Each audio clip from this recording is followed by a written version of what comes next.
lot of cuts coming this week. Saturday is the last day for cuts. This is cut week. So we're going to go through every NFL team. You got one player for each team that you think is going to get cut. These are guys on the roster bubble. I don't think all 32 will get cut, but I think the vast majority will be and or be traded. So we'll start off with Mike Gillislee. Harris, I know you are a Patriots expert here. When you saw the card, you said he gone. He gone. So he hasn't been very good. He was a big-time disappointment. Now, Rex Burkhead and Mike Gillislee were brought in under the same concept that the Patriots wanted to try something new in terms of picking up running backs. They really went into extreme analytics to pick up these two guys. They saw that Mike Gillislee was incredible at running between the tackles. They saw that Rex Burkhead was very good at the same kind of concept, and they wanted to see which kind of advanced statistics would point them in the correct direction. And Mike Gillislee just ended up being a huge bust. He's just not very good. He ended up being good at Buffalo because they had a great run-blocking offensive line for a couple of years that he benefited from heavily. But Rex Burkhead ended up getting a lot more yards and a lot less snaps. And I think Burkhead going forward is the guy who they want to have in those short yardage situations. Now, I've had a couple questions asked to me on Twitter about Jeremy Hill. He's looked good. I think he could end up being that goal line guy. Do you know what he looks like to me? And I said this to my dad when we were watching the last preseason game against the Panthers. He looks like the quintessential average NFL running back. If you create a hole, he'll get 5 yards. Okay. If you don't create a hole, he'll get 0 yards. Unfortunately, Mike Gillislee, even if you got him a hole, would get 0 yards. So not a great combination. But again, the Patriots, now that Sony Michel was back at practice today, it's James White, it's Rex Burkhead, and it's Sony Michel. Those are the only guys you have to deal with. All right, next up here, the Jets, Lorenzo Mauldin Harris. And this is a former third-round pick who didn't play last year. And he said he thinks he's done enough to make the roster. He's actually fallen, though, to third string on the Jets' depth chart behind Brandon Copeland and Frankie Lemieux. I did not make that name up there. Hardly played at all against the Giants in Week 3. He played 2 snaps. That's a clear sign. When you play 2 snaps in the dress rehearsal game, I don't think you're going to make the roster. So this has been a bit of a bust overall. For me with Lorenzo Mauldin, I remember when he got drafted, his biggest thing for me is he was just slow. He was just way too slow to be a full-time edge rusher in the NFL, and unfortunately it just seems that he's still just too slow. I thought that he went to the right team. Like, this wasn't a match for me of, right player, wrong team. It just, maybe he's just not that good. And it's just kind of unfortunate. Let's go to our next player here. I don't want to talk about the Jets too much. I do want to talk about the Bills because Corey Coleman is someone who just fall from grace. First-round pick 2 years ago, struggles a little bit last year catching the ball, gets traded to the Bills now, was bad in their last preseason game. Man, you get traded from the Browns and cut from the Bills. At receiver, your gross. Career might be over. That is ugly. I think he's going to make the roster, and I wouldn't be surprised if by the end of the year he's actually one of their top 3 guys, because if you're the Bills and you look at the rest of your depth chart and you go, oh, yeah, we got better guys than Corey Coleman. Either A, Corey Coleman just sucks and should never play again in the NFL, or you don't know talent. Because you got Andre Holmes and Jeremy Curley and Rod Street and a bunch of young guys that no one has really heard of outside of Buffalo and, of course, those colleges. Just roll with Coleman. Give him a chance, right? I don't really think this is one of the guys that we put him on here because there were some reports. I would be surprised, though, if he got cut. This is going to sound kind of strange because this team does employ Kelvin Benjamin, who is the #1 shenanigans wide receiver in the NFL. He talks so much trash for not actually being that good. I think Sean McDermott looks at Corey Coleman. I just don't think he likes his cockiness. I think that that was also what turned off Hugh Jackson was that, you were a first-round pick and you just have this, I deserve this and I deserve that. And I just think it rubs head coaches the wrong way. I think he needs to go to a team not necessarily like the Bills. I think like a team like the Raiders that just has like a kind of a cocky back end to them that he kind of fits more with. But these Hugh Jackson, no-nonsense head coach, LOL. I just don't know if he fits very well with what Sean McDermott wants to turn this team into. I mean, Kelvin Benjamin's the exact same way. That's what I just said. Like it's kind of funny, but I mean, at some point you have to have talent on this team. But Corey Coleman in danger of not making the Bills roster. Let's go to the Dolphins. Leonte Carroo, another guy. The Dolphins may be, outside of the New England Patriots, are one of the worst wide receiver drafting teams in the NFL. They drafted Jarvis Landry, and since then, it's just been a straight dumpster fire. So the Dolphins gave up a future 3rd and a future 4th, as well as a 6th round pick to go up and get Leonte Carroo. That 3rd round pick they traded away, Harris, Do you know who it became? Oh, I really want to know. Kareem Hunt. That's hilarious. That's the exact pick. Now they're employing Kenyon Drake and Frank Gore. And I like Kenyon Drake, but you would have liked to have had that third-round pick, I think. And then they also ended up giving away Josh Moan in that trade with the future pick, and he's done an okay job for the Bengals. I don't think he's going to make this roster. I think it's going to be Kenny Stills. Now, maybe Devante Parker's injury gives him a shot to hang around a little bit longer. Of course, Danny Amendola, Albert Wilson, those guys are going to be key factors. But then I think they're going to keep Jakeem Grant as a guy. And then there's 5. Your 6th guy could be Isaiah Ford. So what happens to Kareem? I think he gets cut. And maybe someone else picks him up or puts him on a practice squad. The number one thing thing that stuck out to me about that depth chart, and I said this to you off air, I said this again, if you're a first-round pick and you're Devante Parker and you're currently sitting as the wide receiver 2 behind Kenny Stills, like, no offense to Kenny Stills, nice wide receiver, good player, he shouldn't be above a first-round pick that you actually spent, like, legitimate draft stock on. So Deontay Carew maybe on his way out for the Miami Dolphins. Let's go to the NFC East now. Kony Ealy, an interesting guy, had a good year last year with the New York Jets. Seemed to make a little bit of an impact, but not so much with the Cowboys He hasn't become Super Bowl 50 Kony Ealy. No. He was kind of miscast with the Jets, didn't actually put up that great of production, hasn't done much of anything with the Cowboys. I don't think he's going to make the roster. They're pretty deep at defensive end with DeMarcus Lawrence, a now healthy Randy Gregory, and return Randy Gregory, Taco Charlton, Dorrance Armstrong. Those are your top 4 guys. Crawford can play defensive end as well. I would lean towards Charles Tapper making this roster. The one potential saving grace for Kony Ealy is that he can also play some DT if needed, but he hasn't made any real impact that I've seen. And if that's the case, you can save $1 million by cutting him. He's not going to play much, so go ahead and cut him. Or teams need edge guys. You could see him try and trade Kony Ealy for a 7th-round pick. I think he's going to be trade bait. A conditional 7th. A conditional 7th-round pick, yes. Tom, you are the host of the Cowboys Report here on Chat Sports. Yes. Will the Cowboys make the playoffs? I don't think so. Okay, I don't either. I think they'll finish 7th in the NFC East. I'm actually going to go NFC. I'm going to go a step further and actually claim I think the Cowboys are one of the most overrated teams in football. I just don't see it. I really don't. I see Zeke. I see a beaten up offensive line. And I see a defense with so many question marks. That defense has been fantastic in the preseason. They look good. They haven't allowed a single touchdown. I think there was 1 field goal they've allowed so far. That's impressive. And that was with some of the backups out or in. The defense looks good. The offensive line has a big question mark with Travis Frederick. That's what gives me some pause. But I think they're going to win around 9 or 10 games. But in the loaded NFC, I don't think that's going to be enough. They're an 7-8 win team for me. Let's go to the New York Giants. Roger Lewis, one of my personal loves for no apparent reason other than I just think he's fun. Not that good. He's not that good. He was the number 3 receiver last year for the Giants, but he faces a tough path this year to make the roster. I don't see him getting on there. I've seen quite a few Giants beat reporters say they think Lewis is going to be one of the first guys cut. So he put up decent numbers last year because there was literally nobody else to catch the football. That's why the numbers were there. Now they've got Odell Beckham. Now they have Sterling Shepard again, who's going to be the number 2. Cody Lattimore, Russell Shepard have all shown some ability. And the team seems to be behind Hunter Sharp. I think Roger Lewis is your first man out, Harris.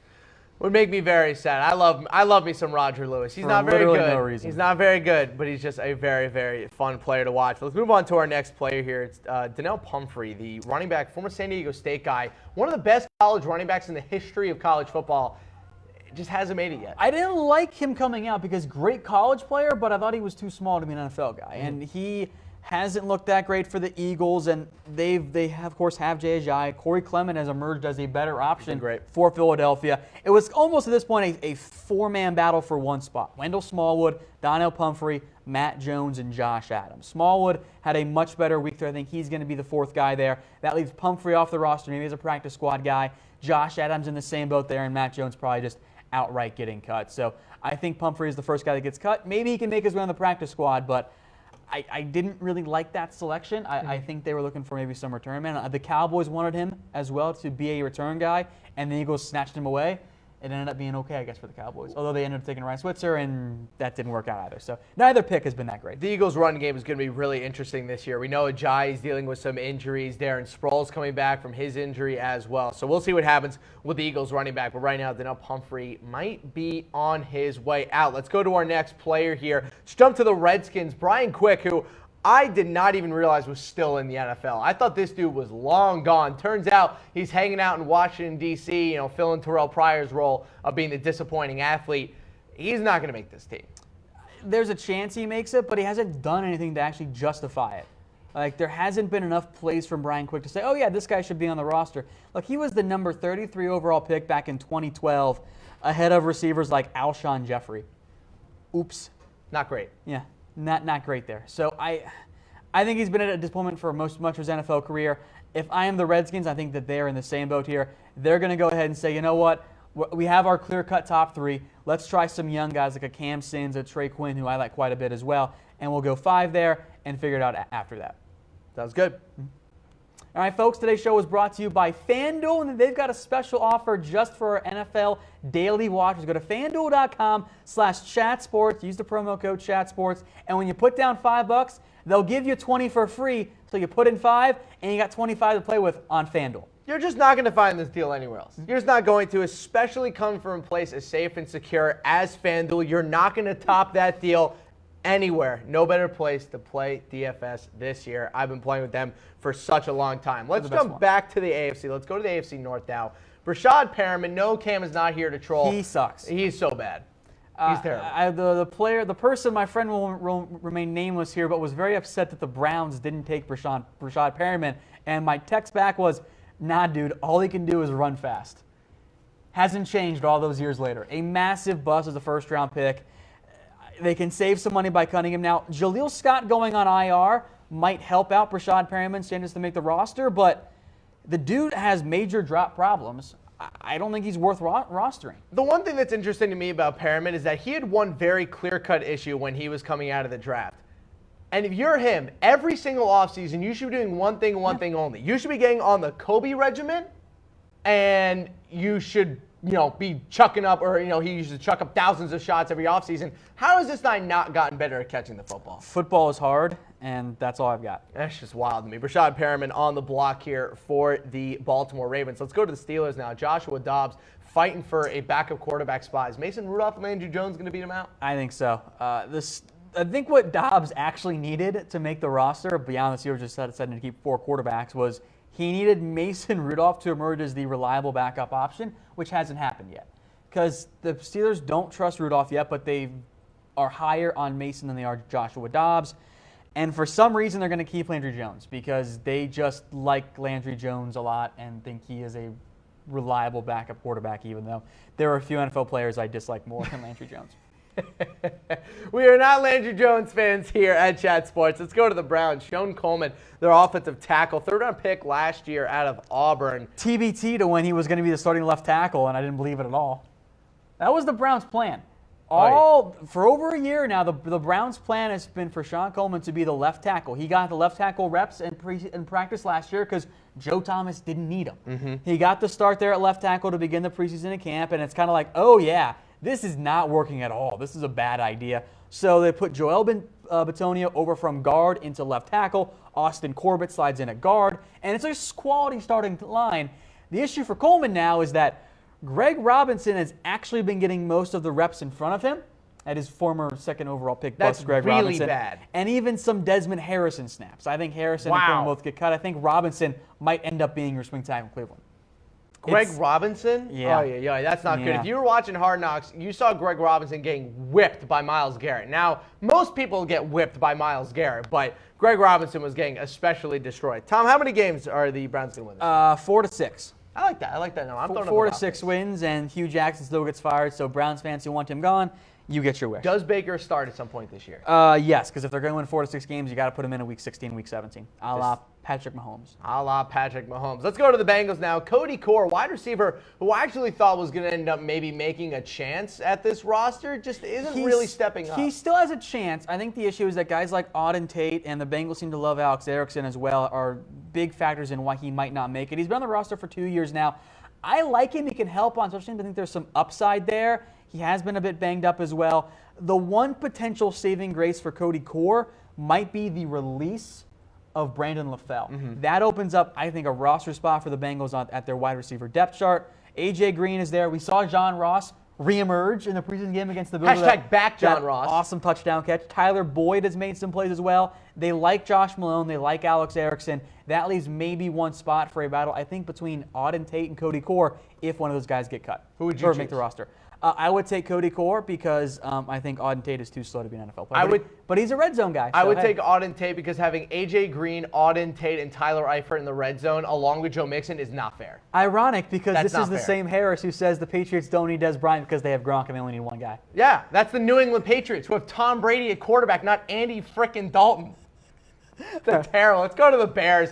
Marcus Cooper, one of my least favorite players in the NFL. People keep trying to tell me he's good. I think they're just mixing him up with another player. He's not good. He had one decent year, and he parlayed that into a surprisingly big contract from the Bears, who then cut him in the offseason and then brought him back at a cheaper price as well.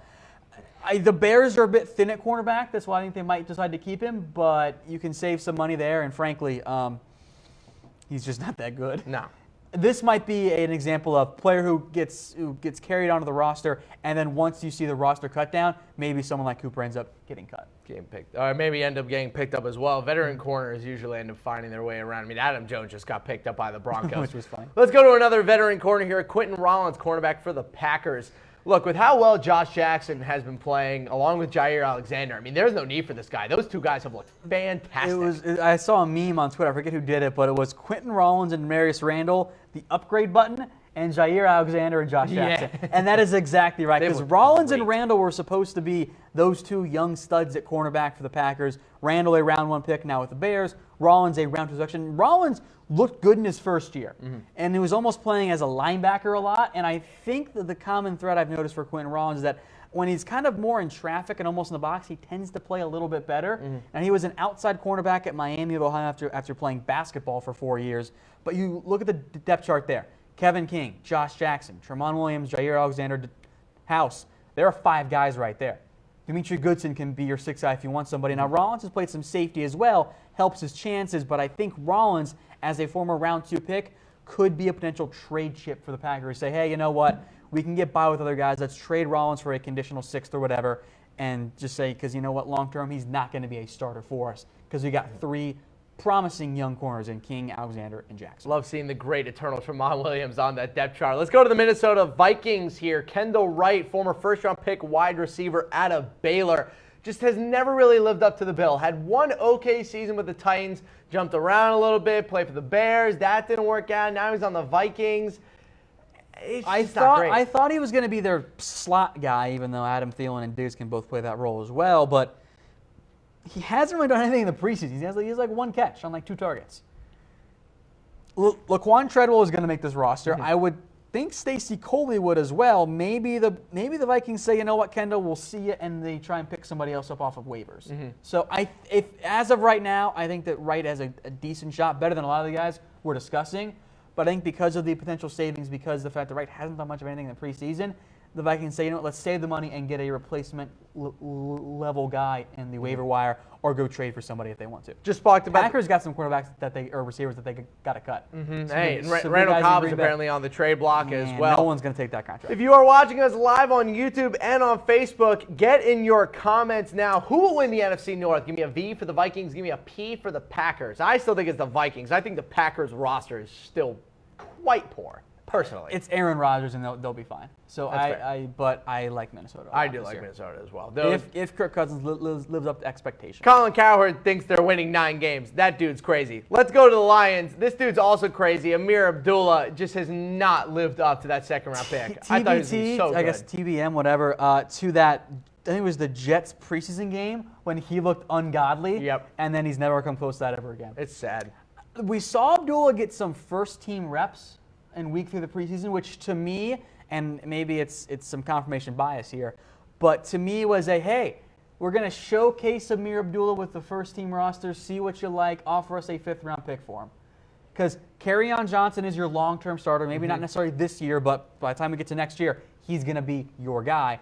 LeGarrette Blount is a good goal line and a good first, second down back right now, and Theo Riddick remains one of the best pass-catching backs in the NFL. Guy. So Amir Abdullah now becomes your number 4 halfback. What is more valuable, a number 4 back or a 5th-round pick? Especially when you have someone like Zach Zenner who can fill in just fine at that 4th running back spot. Abdullah can help on returns. I think the Lions, their preference would be trade, keep, cut. But I think they're going to try and trade him here. And I'm kind of surprised they haven't found a taker yet, because I think Abdullah can still be a good player in the NFL. Good player in the NFL. Might be seeing Amir Abdullah on his way out. While you're watching NFL Daily today, head to comfortable.af to get the best button-down shirts anywhere. I'm wearing one right now. Love my little blue stripes. Tom, you're wearing a red, white, and blue Miz and a Maine shirt. Because I believe in America. And these are made in America, by the way. They are made in America. A lot of great athlete sponsors out there. Mike Trout, J.J. Watt, they know best, as do we. Go get a Miz and Maine shirt today. Comfortable.af, because these shirts are comfortable as F. All right, Tom, this one's interesting to me. Rashad Green, wide receiver for the Jaguars. Does Marquise Lee's injury help his roster Yes, spot? it does, because Lee was going to make this roster. So this frees up at least one wide receiver spot. Maybe the Jags say, you know what, we should go deeper because of all the injuries. So maybe a guy like Jadon Nickens still makes the roster and Green ends up getting cut, but he missed all of 2017 last year with an injury. I don't think the Jags view Green as a long-term piece. They might be more willing to take somebody else, maybe even an Alan Lazard, even though I think that's a bit of a long shot right now. So Green made more sense before Marquise Lee got hurt, but I still think he makes some sense for a Jags team that, frankly, doesn't have that many roster bubble spots in my eyes. No, not at all. That Marquise Lee injury, again, if you watched it, bless your soul, like I did, it was not a pretty one at all. Let's go to John Simon with the Indianapolis Colts. I like him. I think he's a good player, just doesn't really seem to be on the right team. It's a bad fit. John Simon, I think, is a good number 3 edge rusher in a 3-4 outside linebacker scheme. The Colts run a 4-3 scheme, and Simon is a bit undersized to that. And there were some Colts guys who were like, why'd you put him at defensive end? And I'm like, well, he's an edge rusher. Yeah. You're going to make him into a Sam linebacker? I didn't think that made much sense for the Colts. So he's at the right spot that they can save some pretty significant money by cutting John Simon. Jabal Shearer's your number 1 guy. Kamiko Toure could start. Terrell Basham could start. Margus Hunt gives you a little bit more position flex, some teams of a defensive end, defensive tackle type guy. Simon right there is in a position to make the roster, but I think he could end up being cut, and the Colts will try to trade him as well. All these guys we're discussing, that their team will try to trade them first because that's just good roster management. Yeah, and especially with John Simon, the ability that he has on a football field, he could actually end up getting you a nice pick back. Let's go to the Texans now. Braxton Miller. Yes, that is former Ohio State quarterback Braxton Miller, who I swear everyone thought he was going to become this fantastic wide receiver. I did. Simply because he had one spin move. He had one spin move, and it lit everyone on fire. It was a Senior Bowl. The Senior Bowl and the pregame bowls for draft prospects, I thought he was fantastic. He was the best receiver on the field. Has had some injuries that have limited him, and other receivers are battling injuries right now for Houston. That could save his spot, but I think Braxton Miller has one more year at most with Houston. Because Kiki Cutie, that draft pick says, hey, Braxton, you are no longer our slot guy of the future. It is now Kiki Cutie. And also, Bruce Ellington ended up being exactly who they thought Braxton Miller was going to be. He ended up being a nice slot guy, catch some passes down the field, quick feet, good player, can do some end arounds as well. Braxton Miller just never ended up being that versatile piece that they really needed him to. I like him a lot still. I think he'll end up getting picked up. I think he has one more NFL chance, but I think he's running out of time. I think so, too. All right, let's go to the Tennessee Titans. Xavier Su'a-Filo. Number 3 overall pick in 2014 has not lived up to those expectations. Nope. Now, maybe Houston should have taken a quarterback there instead of Su'a-Filo, and they ended up not doing that. The Titans brought him in to compete for a starting role. He didn't win the job, and they kind of had one too many guards, I thought, unless they wanted to go heavy. I don't think they will. Much like, say, the Colts and the Jags, I didn't think there were a lot of obvious bubble candidates for the Titans, so I went with Su'a-Filo here, who bit of a disappointment for his NFL career. Bit of a disappointment, though. Hey, if you're the Titans and this is the guy that you have to end up cutting, that's like your real roster bubble guy, I think you're doing just fine. Let's go to another team that's doing just fine in terms of their overall roster, the Atlanta Falcons, looking to maybe move on from backup quarterback Ben Kirk. Had a really good, okay season with the University of Virginia. A, I love the Falcons' overall roster. B, they're a little thin at several key spots, so there really weren't that many roster bubble battles. Ben Kirk has not looked very good in the preseason. I think Matt Schaub will be your backup quarterback again this year for Atlanta. Still in the NFL. How much is that dude getting paid? Not that much, but Ben, I think it's something like $8 million at most. Ben Kirk ends up being the potential practice squad guy here, so maybe he ends up being a long-term backup, but I don't think Ben Kirk, I was kind of surprised he went a little bit lower, but I don't think he ends up doing too much in the end in the NFL. Good for you, Matt Schaub, still getting almost $3 million a year as a backup quarterback. 37 years old. That was a $9 million contract. Let's go to JV and Elliott here, cornerback for the Tampa Bay Buccaneers. Is he going to be on his way out? Vernon Hargreaves has actually looked quite good this preseason. Vernon Hargreaves is good. Ryan Smith can play. MJ Stewart, I thought that draft pick kind of put Elliott on the wrong side of the bubble because Josh Robinson can play cornerback and safety. So Elliott, again, I kind of struggled to find a good roster bubble guy for the Bucs. It was going to be Charles Sims, and then he got hurt and put on IR, so had to scramble and try and find somebody else. And there really weren't any obvious candidates there for me. So Elliott can still end up making this roster, but MJ Stewart is going to be that fifth guy behind Grimes and Hargraves and Smith and Carlton Davis. And then you could have multiple safeties with Josh Robinson, make that roster. You can play some corner if needed as well. Man, this secondary is one injury away from just being really, really bad. Well, they're starting Chris Conte, and that's a mistake. And they're also starting Brent Grimes, who I don't even know how old he is. I think he's the age of my dad at this point. Happy birthday to Stu Rubenstein today, by the way. A little shout-out for the old Pops. Let's go to the Carolina Panthers. Deshaun Hall, 2017 third-round pick, didn't play because of an injury. What's going to happen to him? I wasn't going to put him on this list, but then Bill Voth of the Panthers' own website says that he thinks Hall's on the roster bubble, and Voth is a good Panthers reporter there. So the issue for Hall is that he's been surpassed. Marquise Haynes has come in and surpassed him on the depth chart. Wes Horton has surpassed him, although he's kind of, I guess, neck and neck more on that side. And then undrafted rookie in the same year as Hall in 2017, Brian Cox has actually looked better. That's not a good sign. At most, if you're Hall, you're the sixth edge rusher. They might only take 5. Hall very much on that bubble because Haynes, Addison, Peppers, and Horton are all going to make this roster. It's either Cox or Hall there. The easiest way that I can always tell, which players are actually going to get cut and which ones aren't, whenever we're making one of these shows, I have to put together B-roll and I have to put together photos to make our B-roll. I could not find any pictures of him. Any pictures of him in New Jersey because he just doesn't play. And if you don't play, unfortunately, you're not going to make a roster. Let's go to the Saints. I still can't pronounce his name. You can do it perfectly. Hioli Kikaha. Well done. What's going to happen with him? I swear he's going to get traded for the past 4 years. The Saints have been trying to trade him for some time, really dating back to last year's NFL trade deadline. They couldn't find a taker. Former second-round pick. He's moved to strong side linebacker to compete for a backup role. Maybe that ends up helping his chances of making the roster, but he's not going to beat out A.J. Klein for the starting role. I have a tough time seeing him make the roster. Now, maybe they try and hold on to him and trade him again at the deadline because he was a former second-round selection, but I think that his time is kind of running out. He's kind of miscast. He's a 3-4 edge guy playing in a 4-3 scheme. There's just not the ideal fit anymore. Tom, interesting way we got here on screen. Will the Saints regress in 2018? No. No? The potentiality for regression was on defense because they overachieved last year, and they went in and they added a key player at each level. They added Patrick Robinson at cornerback. They added Kirk Coleman at safety. They went and they added Demario Davis at linebacker, and then they drafted Marcus Davenport. So they've solidified their defense to avoid that regression, and they're not going to regress with Drew Brees at the helm. Saints, one of the more surprising teams in the NFL last season. You want to know what's not a surprise, Tom? How amazing FanDuel is. Yeah, FanDuel is sponsoring today's show, so return the favor to them, folks. Head to FanDuel.com/chatsports. Use the promo code chatsports. If you put down $5, you'll get $20 free. End up with $25 there, Harrison. Tom, for those who struggle with math, they're giving you $20. It's like Christmas in July, except it's not July, nor is it Christmas. It's just a Monday, and that's what you get when you use FanDuel. They do these deals all the time, especially here at Chat Sports. Let's go to the Denver Broncos. I'm very upset that Carlos Henderson is on this list because I thought he was going to be an absolute stud for them. He just isn't there. Where is he? Wasn't present for the start of training camp and missed pretty much all of the preseason as well. Where is he? He had a personal issue and never was, at least that I know of, was announced what that personal issue was hurt all of last year as well. And now if you're Henderson, you're stuck behind Demaryius Thomas. You're stuck behind Sanders. They drafted 2 more guys in Cortland Sutton and Deshaun Hamilton. They have Isaiah McKenzie, some other guys as well. Best case for Henderson, you're the number 5 or 6 guy on this team. He might be cut and put on the practice squad, but I'd be a little bit surprised if he made the 53-man roster because he hasn't played. Do you think if he gets cut, he'd get picked up by another team? This guy has so much talent. If you go watch his last year in college, he was electric. Not on an active roster because we haven't seen him play since his senior year of college.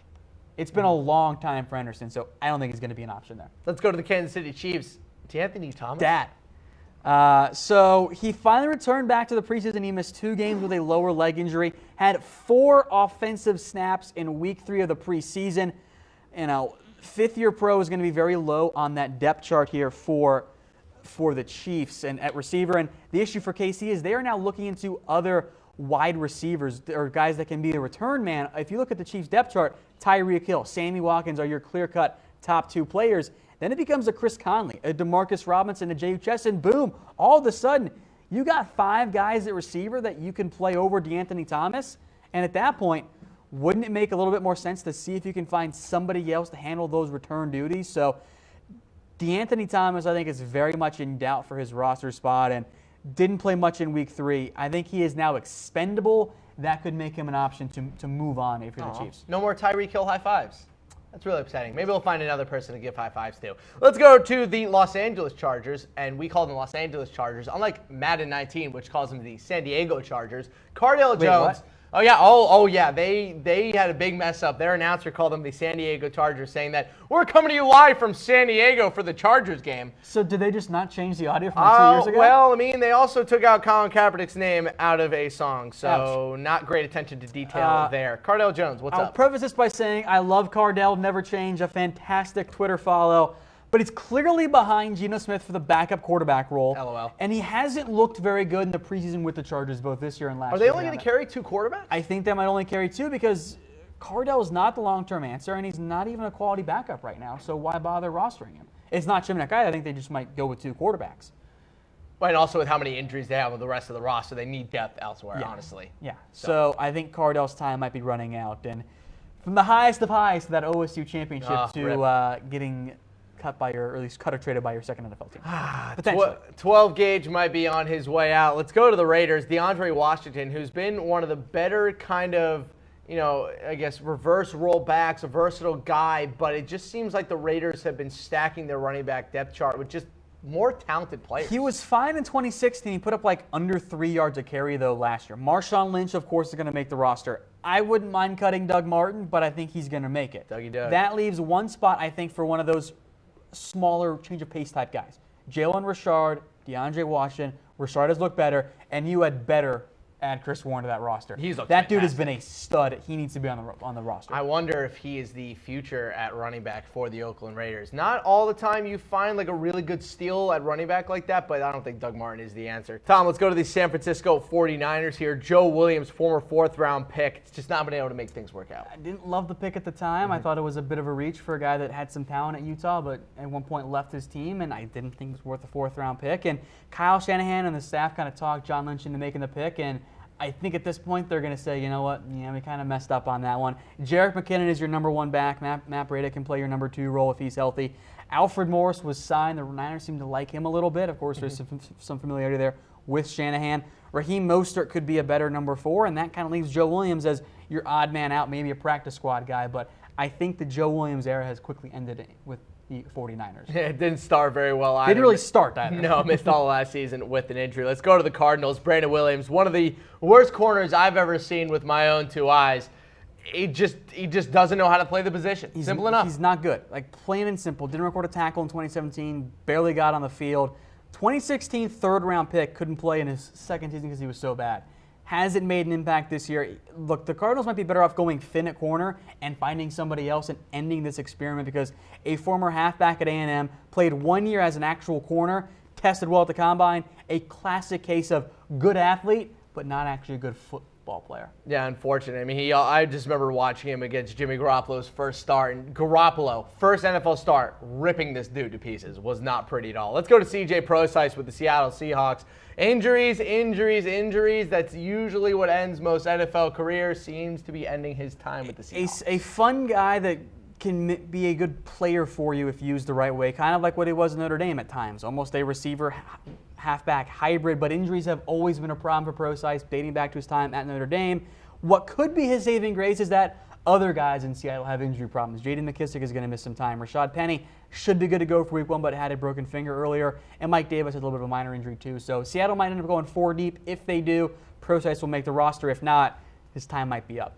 It's unfortunate. I remember watching Prosise in the game that he initially injured that ankle on Notre Dame, Boston College in Fenway. It was ugly. He went really high in a fantasy dynasty league I'm in last year, and has not worked out for that. Not great. Let's go to Los Angeles Rams here. Dominic Easley, former first-round pick of my New England Patriots.